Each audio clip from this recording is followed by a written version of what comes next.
All right, deep divers, buckle up. You sent us this article about all the different rites within the Catholic Church. Mm-hmm. And I got to admit, that image of all those crowns, it really caught our eye. Yeah, it's pretty striking, isn't it? It is. But, the more we kind of dug into it, the more we started to ask ourselves, like, are these diverse traditions really on equal footing?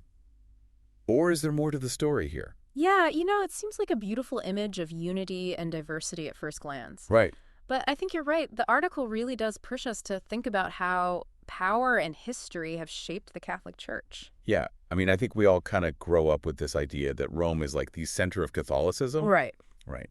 But this article throws a wrench in that whole concept. It does. It suggests that Rome's position might have more to do with politics than, well, divine destiny. Yeah, and it's a really interesting point.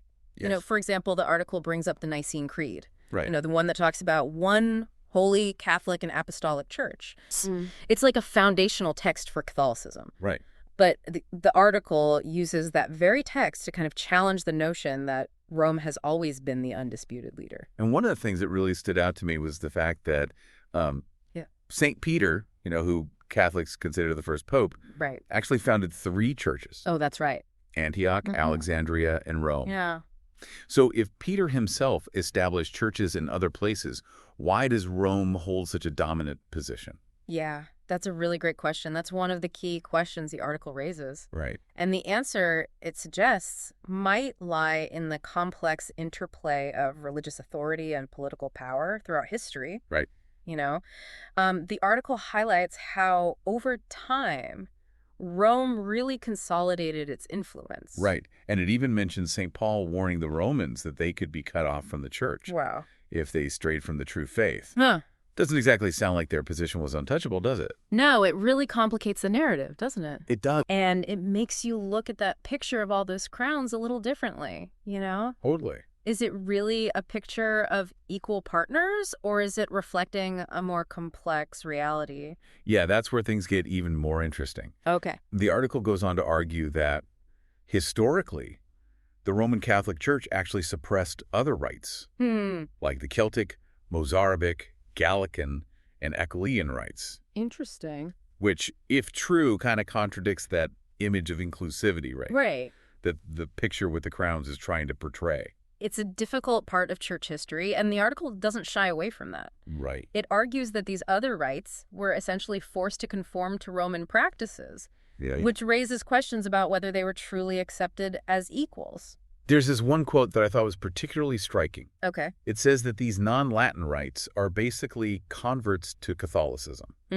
meaning they submit to Rome's authority, but not necessarily to all of its doctrines. That's a really important distinction. And it leads to a deeper question. What does it actually mean to be Catholic? Right. Is it about shared belief, or is it primarily about acknowledging the Pope's authority? Which, according to the article, that is a key difference between Catholicism and the Orthodox Church. The Orthodox Church defines itself through shared doctrine, Okay. what they call right belief, Gotcha. rather than submission to a central authority. Interesting. So you can have different expressions of Right. the faith, Uh-huh. like different rites, Right. but they're all unified Yeah. by this core set of beliefs. Yeah, that's a fundamental difference in how these two branches of Christianity understand themselves. Yes. And the article uses this comparison to suggest that the Catholic Church's relationship with its various rites might be more complex and potentially less harmonious than that image of crowns initially suggests. So we have this picture that's trying to show all these different traditions peacefully coexisting. But the article's painting a very different picture. Yeah. It's suggesting that there's this history of power struggles. Right. And that the idea of a unified Catholic Church might be more complicated than we think. It's a really fascinating topic. It is. It really is. Yeah, it really is a fascinating puzzle, isn't it? We have this image of unity, but the article is kind of pointing out some potential cracks in that facade. Exactly. And one of the things that keeps coming up is this idea of obedience to the Pope. The article really emphasizes that for much of Catholic history, being Catholic meant aligning yourself with whatever the Pope said. Right. But what happens when there are different interpretations of doctrine, or even disagreements within the Church itself? That's where things start to get really complicated. You see, the article mentions something called Vatican II, Okay. which was this big meeting of church leaders in the 1960s. Right. And it led to some major changes in the church, and it seems like it also added another layer of complexity to the relationship between Rome and these other rites. To be honest, I'm not super familiar with Vatican II. What exactly happened there? Well, think of it as a kind of modernization of the church. Okay. You know, they made changes to the liturgy, they encouraged more dialogue with other religions, and they really emphasized the importance of individual conscience. Hmm. You could say it was a period of opening up and reevaluating some long-held traditions. So does that mean that Catholics were suddenly allowed to disagree with the Pope?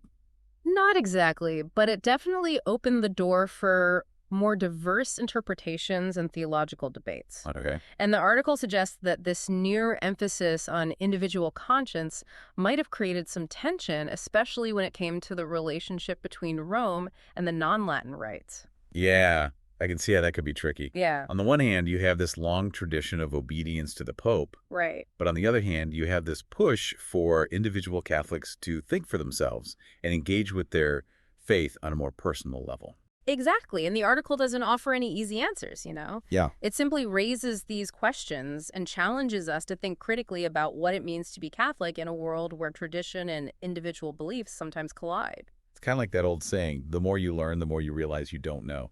This whole deep dive has really flipped my understanding of the Catholic Church on its head. And that's what's so exciting about exploring these topics. You know, it's not about having all the answers, but about being willing to question, to dig deeper, and to embrace the complexity. I'm really starting to see the Catholic Church in a whole new light. Yeah. It's not just this monolithic, unchanging institution. It's a living, breathing entity with a rich history, a diverse tapestry of traditions, and even some internal conflicts and tensions. Absolutely. And understanding those tensions is key to understanding how the church functions today. After all, it's not just about the power structures or the historical events. It's about millions of people around the world who find meaning and purpose in their Catholic faith. You know, this whole discussion has made me think about the way we often oversimplify things, especially when it comes to religion. Mm-hmm. We tend to think in black and white terms, but the reality is much more nuanced. That's so true. And it's why it's so important to engage with different perspectives, to challenge our assumptions, and to be open to the possibility that things might not be as straightforward as they seem. I'm starting to realize that there's so much more to the story of the Catholic Church than I ever imagined. It's a story of power, yes, but it's also a story of faith, resilience, and the constant struggle to reconcile tradition with the changing world. And that struggle, that tension between the old and the new, is something that continues to shape the church today. Right. It's what makes this whole topic so fascinating and so relevant to our lives, even if we're not Catholic ourselves. Absolutely. It's a reminder that even institutions that seem ancient and unchanging are constantly evolving, grappling with new challenges, and trying to find their place in a world that's constantly in flux. And that process of evolution isn't always smooth or easy. It can lead to disagreements, conflicts, and even painful divisions. But it's also a sign of life, a sign that the church is engaging with the world and trying to find ways to remain relevant and meaningful to people's lives. You know, one of the things that really struck me about this article is the way it highlighted the diversity within the Catholic Church. Yeah. We often think of it as a monolithic entity, but the reality is much more complex. It is. There are so many different traditions, perspectives, and lived experiences within the church. That's what makes it such a rich and fascinating tapestry to explore. And it's a reminder that we should never take things at face value. There's always more to learn, more to discover, and more to understand. You know, it's amazing to think about how much ground we've covered in this deep dive. Yeah? We started with this image of crowns, symbolizing all these different rites within Catholicism. And we ended up exploring, like, the very definition of what it means to be Catholic. It's true. It really is. And we uncovered some pretty thought-provoking ideas along the way. We did. I mean, we've talked about power struggles, historical suppression of certain rights, Right. and even the tension between obedience to the Pope and the role of individual conscience. Yeah, one of the things that's really stuck with me is this idea that historically, being Catholic meant accepting, like, everything the Pope said is truth. Mm-hmm.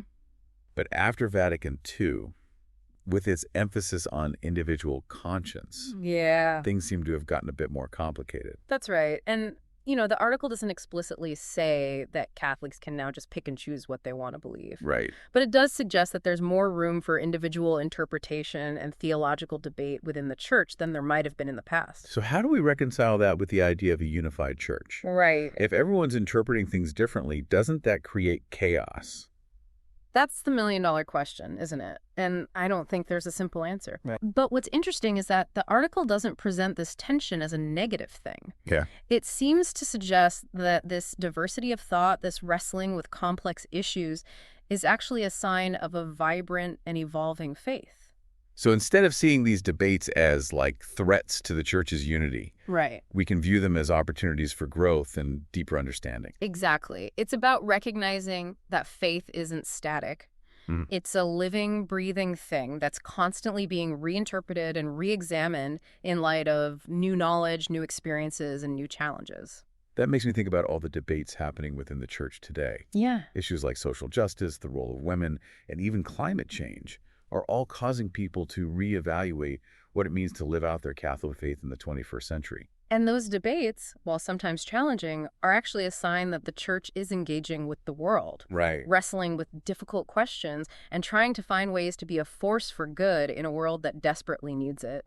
So after this deep dive, I'm left with a very different picture of the Catholic Church than the one I started with. Yeah. It's not just about those crowns and outward symbols of unity. It's about a community of people grappling with complex questions, trying to live out their faith in a world that's constantly changing. And that's the beauty of it, It's not about having all the answers, but about being willing to ask the tough questions, to engage in thoughtful dialogue, and to recognize that faith is a journey, not a destination. And for anyone listening who might be feeling a little overwhelmed by all this, I think the takeaway is this. Don't be afraid to, dive into the complexity. That's right. Don't shy away from the tough questions.